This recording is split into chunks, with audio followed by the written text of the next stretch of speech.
So, good morning sa ating mga kamagsasaka. Ito na naman si Tita Mags.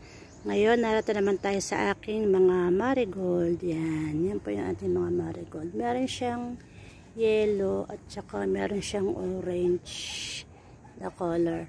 So, bakit ba kailangan magtanim ng marigold sa ating mga sa farm? Especially kung tayo ay merong mga gulay na kinakain ng mga insekto. So, ang marigold po ay insect repellent or pantaboy siya sa mga insektong mapanira sa ating mga tanim.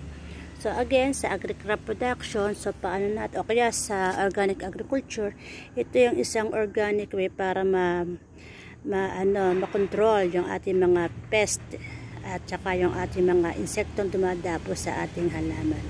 So, kung napansin nyo, tinanggal ko na yung mga tuyo.